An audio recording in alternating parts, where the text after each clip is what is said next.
as we listen for your voice and we listen to your new teaching and your authority. In Jesus' name, amen. Came across a great little story that came from the treasury of Jewish folklore.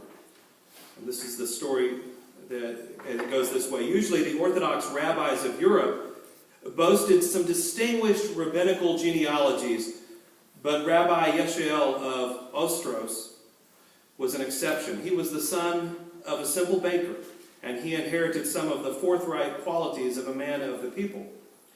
Once when a number of rabbis had gathered at some festivity, each began to boast of his eminent rabbinical ancestors. When Rabbi Yeshael's turn came, he replied gravely, "In my family, I'm the first eminent ancestor."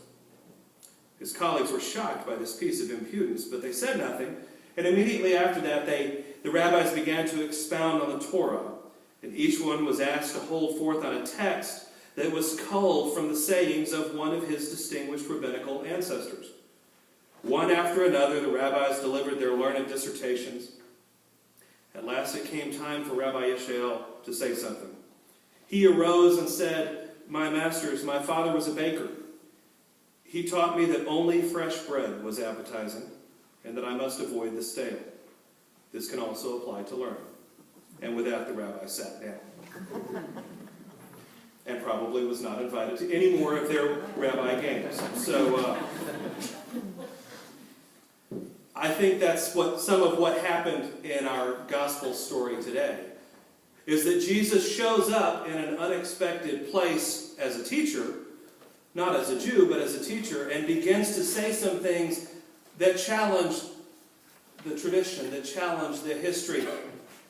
We're told it's something new. And the people recognize a new teaching and a new authority in this simple man who showed up in their presence that day. And it's interesting that he was presented in contrast to the scribes, who might be very much like those rabbis in the story. These scribes were the ones who copied and translated and learned all of what the law said all the way through. And their authority came from how many other people they could quote about what they were saying. Not from anything that they had, but they just studied for so long that their authority was one that was given by what they knew. Jesus comes and has a different kind of authority. An authority that is just inherent in him, not based on where he's studied or what he's done or what his genealogy or his eminent ancestors say, but in him they saw an authority that was different. Well, the story is early in Jesus' ministry, and Capernaum seems to be kind of the headquarters for his ministry in those early years. And so on the Sabbath, he goes where he went, to the synagogue. And there we're told that he begins teaching, and people are astonished by what he's teaching. Because I think maybe they're astonished because he's not one of the scribes, not one of the educated class that they normally are used to listening to, who can quote everybody else and talk about what everybody else said. But Jesus comes in this message that he not only teaches, but embodies. For the new authority and the new message is not just words, but him. And we're told that immediately when he enters in there, somehow there's a man with an unclean spirit. Now what that means is, I don't know. We're talking about a demon-possessed man, or these days we might just call him mentally ill, or we might say something else about him. But whatever it was, there was this one being there that recognized Jesus for who he was. Do you notice that in the reading? Everybody else is amazed at what this man says, but the unclean spirit in this other man looks at him and says, "I know who you are. What have you come here to do to me?" So Jesus commands the evil spirit out. He leaves, and then people are truly even more amazed because they realize it's not just a new teaching, but it's a new teaching with authority that can even command unclean spirits to move on. That sets up for us some conflicts that are going to happen going forward for Jesus. If you've read through Jesus' ministry, you know that he regularly runs up against those scribes and those religious leaders whose place it is to teach in the synagogue, those who lead the people religiously and they don't like either what he's saying or where he's saying it, or when he's doing it. We'll find him in trouble for healing on the Sabbath not long after this. It's a regular thing for Jesus to run into these conflicts, but what you see in this story is that Jesus doesn't care much about that. He saw a person in need. Well, I woke up this morning with two thoughts on this passage that I want to kind of spend some time with. And the first one is this. This story is about a conflict, but it's a conflict that happens really on two levels. Jesus is already starting his ministry in a way that is going to put him up against and at odds with the religious establishment of the day. On a very visible, earthly scale, Jesus is in conflict with those who have been the ones calling the shots for a long time. As he goes into the synagogue and begins to teach, here, and if you read over in Luke, the first time he does it, they run him out because they don't like what he has to say. There is a very visible, a seen conflict between Jesus and these other people. But we also see, because of what happens with Jesus and the man with the unclean spirit, the other level of conflict that Jesus has come to engage in. And that is a conflict with powers that are beyond just those that we can see, beyond just those who call the shots. That there is a cosmic conflict happening here as well. That this unclean spirit, in fact, is the only one there who recognizes who Jesus truly is that day. And one translation of the Spirit's question is, one translator says it as, what do we have in common? Not just what do you have to do with me, but what do we have in common? As if we are the ones who are here to do battle. We are different than the rest of those around us. It's just interesting that in this conflict, the people don't see what's really going on. But at a deeper level, we see that Jesus has come to do more than just make sure people are okay in this life. That there is a battle that is being fought that is beyond just this one. And that the victory is being won on a bigger scale than just us being happy in this life. Jesus is here for more than just to make sure that we're happy or that we're healthy. Because the battle that Christ wins is a cosmic battle over the forces that would enslave people, that would drag us down and hold us captive. So the conflict is happening on two levels here, and that plays out through the rest of what we see in Jesus' ministry. Keep that in mind as we move on in this church year and spend a fair amount of time in Mark and John. We'll see those two levels. Conflict with people, we know that one. But we also know that in our own lives, there is something deeper than that happening, right? We know that there is both a seen world and there's what we can't see. In fact, I think it's great that this passage comes today, because in a little while we're going to gather around a table and celebrate a meal that for us reflects something that is seen, but also something beyond that, something that is unseen. We're going to each have some bread and a cup of juice or wine. We know what that is. That those are elements that we're familiar with. They're of this world. But something else happens in that too, doesn't it?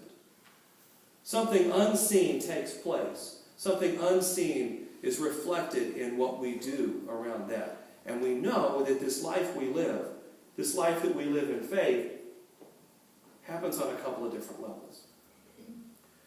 Well, the second thing that I want to talk about from there is about the fact that Jesus shows up in the synagogue, and here is this man who, and we don't know much about him. I don't know if he's there every week or if he just happened to be there that day, with an unclean spirit, and who speaks to Jesus. Now, here's the kind of the question that came to mind. Why didn't anybody do anything about this guy before? Is he there all the time and they say, that's just Benjamin, he's a little crazy. Yeah, he's always here. He just becomes the quirky guy in their midst. The guy who everybody knows has some problems, but he's just there so much that they've just gotten used to him being there. Maybe nobody there had the power to do anything about it, but I wonder about that, and here's where I'm going with it. How often do we find in this life that there are those around us who are bound up, who are held captive by something beyond themselves. And we just see it so much that we're just used to it. And I think the question that the Spirit asked Jesus that day is one that is asked of us in those moments when we see those things too. What have you to do with me? Or it might even be to us, what are you going to do about this? When you see someone standing on a street corner with a sign, begging for just enough food for a meal, do you wonder maybe if the question that's being asked at a deeper level is, what do you have to do with them? Or have we gotten so used to it that it's almost like the crazy guy in the synagogue? It's just part of the landscape. The temptation is to hear Jesus' words about the poor always being with us as something that excuses us from doing anything about it, rather than an indictment of the fact that they'll be around us because we get so used to them. What about violence in our society? Every time I hear of some act of violence against people, I have to admit that very often the question kind of comes back at me like it came to Jesus. What do we do with this? Or have we just gotten so numb to it because it's just part of the landscape, just part of the world in which we live? Could go any other number of other directions. Have we just gotten so used to people being poor or people being pushed around? We've just gotten so used to conflict, to violence, to war, to greed, to any of these things that hold us captive, that we just excuse them as if they're just part of life. When I think what we need to see is that coming into the midst of that is the one who has already won the victory at a deeper level. That the cosmic victory is already settled. What we need to learn to do is to live into that victory in our lives. And to not get so comfortable with those who don't know it yet that we miss out on the opportunity to help them out. Listen when you see those things for that question. What are you going to do about this? The Spirit asked Jesus this way, what are you going to do with me? I know who you are, Holy One of God. I think the question that is asked of us is, what are you going to do about this, you who claim to follow Christ? And I think that's the question that we get asked throughout the Gospels often. So as we gather today around this table, as we share this meal, may we also allow this new teaching, this new authority that Jesus brings, to challenge us, not just to be content with sharing this meal with ourselves, but then to look to share that new life, that victory, that power with those around us. And may God give us eyes to see not just hurting people as part of life, but hurting people as those for whom Christ came. That love might flow through us. That they might be changed, but even more than that, that we might be changed through it. Let's pray. Gracious God, as we hear your word and your challenge